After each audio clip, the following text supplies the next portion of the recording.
Okay. Morning, everyone. I'm Jeanine Pirro, the U.S. Attorney in Washington. We're here today to target a growing epidemic, and that is crypto investment fraud scams perpetrated by organized Chinese crime syndicates that successfully target Americans and victimize them. In 2024 alone, Americans were scammed out of more than $9 billion as a result of this cryptocurrency fraud. Experts estimate, because of underreporting, that it is as much as 15 times more than the $9 billion. It starts by weaponizing the very devices that you and I hold and use every day to do our banking, to enrich our lives, to communicate with our friends and our loved ones. And sometimes people communicate with us whom we don't look forward to speaking to. But they meet on social media platforms like Facebook, and they text their victims seemingly by mistake. They prey on older Americans because of their loneliness. They first gain their trust, and then they move the conversation to WhatsApp or other encrypted communications. And they shuttle their victims from legitimate crypto platforms to fake platforms that they themselves create and control. What I have here is a classic example of the kinds of contacts that people can get in a text message. So it would say, for example, "Hi, Patricia, I didn't see you at the gym today." And the person with the phone says, "I'm not Patricia, it's the wrong number." And the scammer says, "So sorry, I hope I didn't disturb you." And Patricia, or the wannabe Patricia, says, "No worries at all." And the scammer says, "You seem like a really nice person. What's your name?" She identifies herself as Sandy, goes back and asks him what his name is. And then it begins. Now, since President Trump has sought to make the U.S. a leading haven for cryptocurrency, it's important for Americans to understand the safe use of the commodity. There are no tricks that can be a part of cryptocurrency. As part of the president's goals, we strive to expose these fraudulent contacts and pitfalls so that Americans end up being secure in their investments. Now, the consequences of these scams are devastating.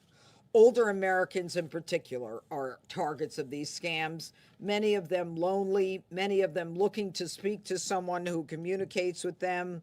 Their entire life savings gone, their retirement funds gone, left with no opportunity to go back into the workforce and to re-earn money. I want to give you two examples. One is a woman who said she sent $40,000 initially, and she was provided with screenshots that showed the profits of her cryptocurrency investment. Quote from the victim: "That was telling me I was making all this profit. That's what encouraged me to invest more." And in the end, the woman, who was 60 years old, lost $1 million of her life savings. Another person said, "I've been financially assaulted, and it's a devastating feeling." A Virginia man who lost $272,000. And this is the saddest of all. Quote, "There wasn't enough money left even to pay for his headstone." The daughter of a victim of cryptocurrency fraud who killed himself. So this scamdemic is certainly a generational wealth transfer from Main Street USA into the hands of Chinese organized crime, making it both a national security problem and a homeland security problem. And with the partners behind us, my office will not stand by as these Chinese organized crimes enterprises empty out the bank accounts of hardworking Americans, many, of course, left without the ability to go back into the workforce. And that is why we are here today. With our partners at the Maine Department of Justice, the FBI, the United States Secret Service, A scam center strike force is being created. As the prosecuting office in the nation's capital, we have the authority to charge foreign defendants and seize foreign property well situated to engage also with our partner agencies across the government. This new strike force mission is to identify and charge the leaders of these cryptocurrency scam organizations, to trace and to seize the stolen funds to the victims, and seize and disable the United States infrastructure that is the manner and the means of the scam itself. So already we've been hard at work. We've already seized over $400 million, and today we are filing additional actions to forfeit $80 million that we will return to victims. We have seized websites being used by these compounds in Southeast Asia that are used to victimize Americans. We're seeking warrants to seize satellite terminals and accounts being used by the perpetrators to connect to the internet. And our Strike Force Burma team has identified, quote, the Democratic Karen Force Burma team, Benevolent Army. Let me say it again. The Democratic Karen Benevolent Army, which is a Burmese army group, which is supporting scam centers, which we have nominated for designation by the Treasury Department. We're calling on all U.S. providers to assist us because left unchecked, this will continue to grow. And it will grow on the networks that we talked about, resulting in U.S. believers, U.S. users believing they can no longer trust these platforms as safe. We want to work with United States partners in a public-private partnership to ensure that these corrupt scammers will immediately be cut off, thus preventing the United States infrastructure from being used as a means to perpetrate fraud against Americans. My final message on this issue is as follows. The Department of Justice will not stand by while Chinese organized crime victimizes Americans and bleeds dry the hard-earned investments of American citizens. The Scam Center Strike Force brings together a cadre of resources across agency.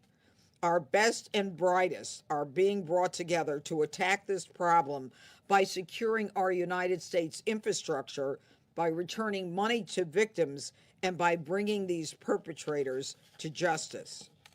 Now, I'd like to call upon two of the people behind me right now, Gregory Heeb from the FBI Criminal Division, Deputy Assistant Director. Thank you, Judge. Appreciate it. Good morning, everyone. I'm Gregory Heeb with the FBI's Criminal Investigative Division. I'd like to thank United States Attorney Pirro and the men and women serving in your office, ma'am, for leading efforts within the United States government to bring agencies, experts, and other resources together to fight the growing threat that scam centers pose to the American people. I'm proud to be here today standing beside our partners to demonstrate the FBI's commitment to the important work of the Scam Center Strike Force. Our partnership with the United States Attorney's Office in the District of Columbia and with the agencies represented here today is critical. It's a critical component of the FBI's strategy to counter complex fraud schemes no matter where they originate. The FBI has dedicated resources from headquarters here in Washington, D.C., from the Washington field office, and from field offices around the country, including New York, New Haven, Boston, San Diego, Philadelphia, Chicago, and Nashville, to advance the work of this Scam Center Strike Force. In addition, the FBI relies on teams of FBI professionals serving in legal attaché offices across the world, in Southeast Asia as well, to advance the work of this strike force, and we do so in close coordination with our foreign law enforcement partners. The lasting impact from highly sophisticated transnational financial crimes emanating from these scam centers can be devastating to victims and their families, as United States Attorney Pirro mentioned. There are countless stories of Americans who have worked their whole lives only to fall victim to one of these schemes and lose everything. Everyone is a target and anyone can fall victim. These fraud schemes are on the rise. The FBI's Internet Crimes Complaint Center reported losses exceeding $6.5 billion in 2024, and that's just from crypto investment fraud schemes alone. That's a 43% increase in losses from the year before. This year, reported losses are on track to increase, once again surpassing those numbers in 2024.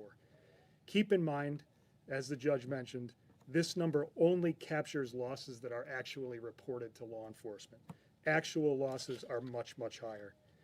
The FBI is committed to working alongside our partners to protect the American people and to pursue the criminal networks operating these scams. It is our job, together with our partners here today, to stop these criminals, and we are going to do just that. Thank you very much. And I'd like to turn it over to my colleagues in the Secret Service.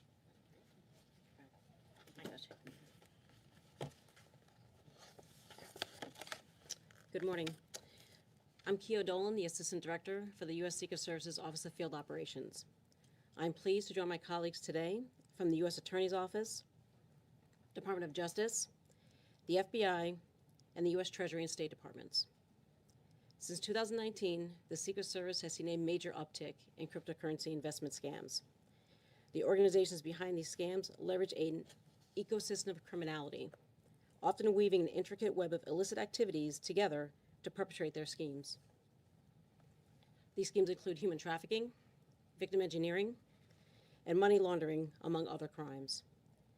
The U.S. Secret Service, along with our partners, have worked diligently to investigate these scams and return stolen funds to victims.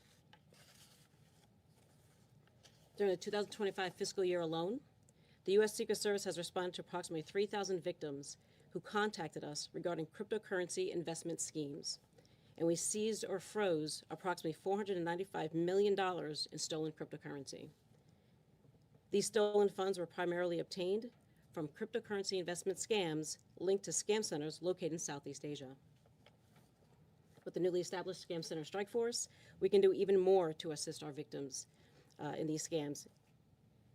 Each Strike Force member agency brings unique expertise and capabilities that, when combined in a strategic and coordinated manner, will greatly impact our ability to combat these scams and dismantle the criminal organizations behind them. The U.S. Secret Service will leverage our cryptocurrency tracing expertise, as well as our network of skilled forensic accountants, to trace stolen funds and identify impacted victims. Additionally, our overseas field offices have been working alongside law enforcement partners in the region for years to combat these crimes, and we will continue to leverage these relationships during our work on the Strike Force. As U.S. Attorney Pirro mentioned, we have already seen the results from Strike Force efforts.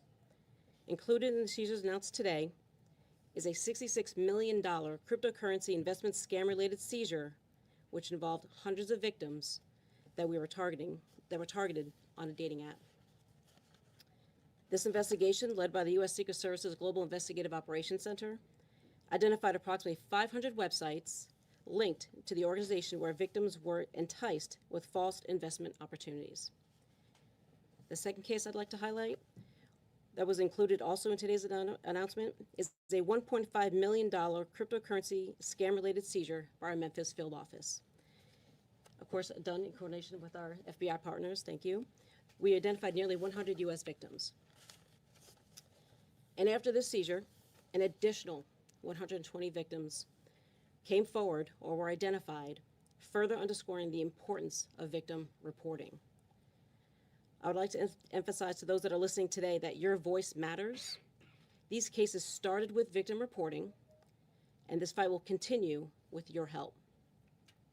If you believe that you are a victim in any of these cases, please contact your local Secret Service field office or email cryptofraud@usss.dhs.gov. Again, cryptofraud@usss.dhs.gov, or you can file a complaint with the FBI's Internet Crime Complaint Center, IC3. It truly takes all of us to combat these scams. So in closing, I'd like to thank U.S. Attorney Pirro and her team for your steadfast support. I'd also like to thank our Strike Force agency partners for their continued collaboration. We certainly look forward to working together with all of you to combat this scamdemic. And finally, I certainly want to recognize the dedicated efforts of the U.S. Secret Service team, especially our cadre of skilled analytic professionals and forensic accountants. This group, led by Callie, our program manager and cryptocurrency expert, with support from our special agent colleagues, have made such an impact in combating these scams. Of course, even our foreign and domestic field offices. They continue to dedicate countless hours to combat this scamdemic. So all of you have and continue to make a difference. Thank you for caring enough to do so. And with that, I'd like to thank you for your time today and turn it back over to U.S. Attorney Pirro. Thank you. Thank you. And now, key to our success is the collaboration with the agency partners. And I'd like to turn the podium over now to the Treasury Department's Office of Foreign Assets Control, OFAC Director Bradley T. Smith from the Treasury Department. Good morning, and thank you, Judge Pirro. We at Treasury are thrilled to be here today and to support the exciting strike force that was announced this morning. As part of that whole of government effort, working with our colleagues at the Department of Justice as well as the Secret Service, we are pleased today to announce that we are sanctioning the entity identified by Judge Pirro earlier today, the Democratic Karen Benevolent Army, or DKBA, and 4 of its leaders for supporting cyber scam centers in Burma that target Americans using fraudulent investment schemes. The DKBA is a violent group that provides, quote unquote, security at the Tai Chang compound in Burma. That compound houses cyber scam operations that have targeted and stolen money from Americans. Perhaps even worse, the DKBA actively participates in violence against the human trafficking victims trapped in the compound and forced to work in its scam centers against their will.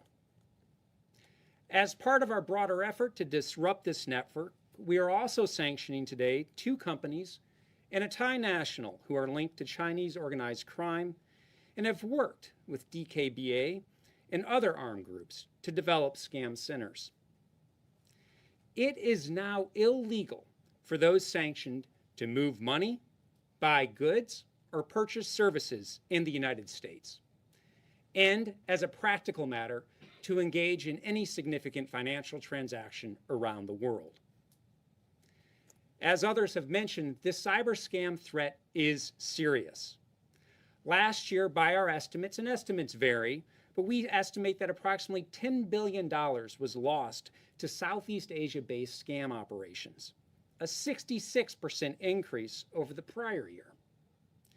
In some cases, as Judge Pirro indicated, victims here in the United States have lost their entire savings to these schemes. Now, today's action actually builds on an effort that Treasury has undertaken since the start of President Trump's second term.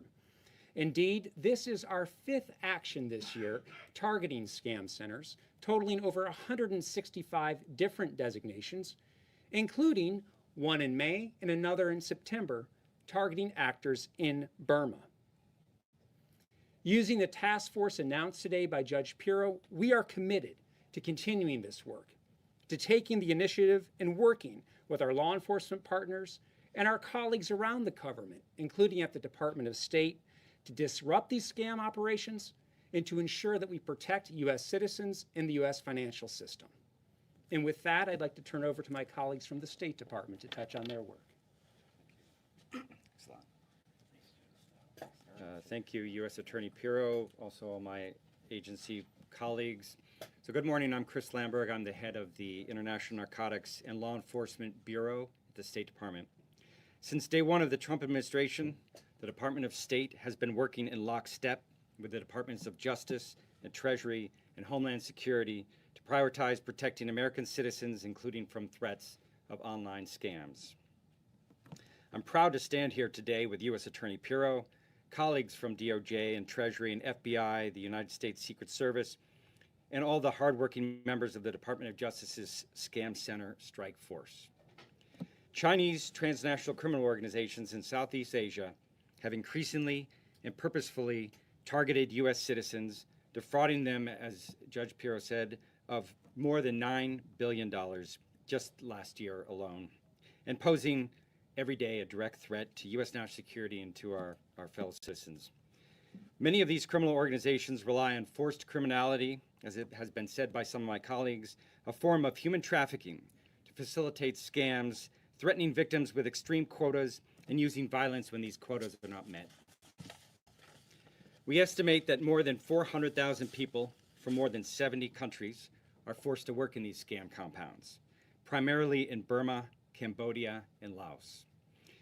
With the crime extending increasingly to the Western Hemisphere and Sub-Saharan Africa. Those numbers have likely grown significantly as criminal operations relocate in response to Beijing's crackdown in some places in Burma and Thailand. Recently publicized steps by senior Cambodian government officials demonstrate their concern, but are followed by little measurable progress toward disrupting a criminal industry that generates billions of dollars a year, equivalent to roughly 40% of Cambodia's GDP, for example. The Department of State is stepping up our efforts to stop these scams. We are dedicating more than $25 million of security assistance to support the DOJ strike force to combat this threat. We will also support the DOJ strike force using visa restrictions against corrupt foreign officials who enable scams, and through the Transnational Organized Crime Rewards Program, which enables the Secretary of State to offer rewards up to $25 million for information leading to the arrest and or conviction of high-level transnational criminals involved in scamming U.S. citizens. The rewards program can also offer rewards for information leading to the seizure and forfeiture of scam proceeds, similar to DOJ's financial disruption to the scam industry through its recent seizure of a huge seizure of cryptocurrency related to the Prince Group Holdings investigation. The Department of State is coordinating with the Department of Treasury as well to impose financial sanctions on individuals and entities involved in defrauding U.S. citizens through cyber scams. The State Department is working to eliminate the forced labor driving these centers through ongoing programs to raise awareness of fraudulent job recruitment, identifying potential trafficking victims, and bolstering government's abilities to prosecute human trafficking through digital evidence. The Department of State, together with our U.S. law enforcement partners and global partners, is protecting Americans, dismantling scam operations, holding those responsible accountable, and pressing all countries to demonstrate the necessary political will to uproot these scam networks. Thank you.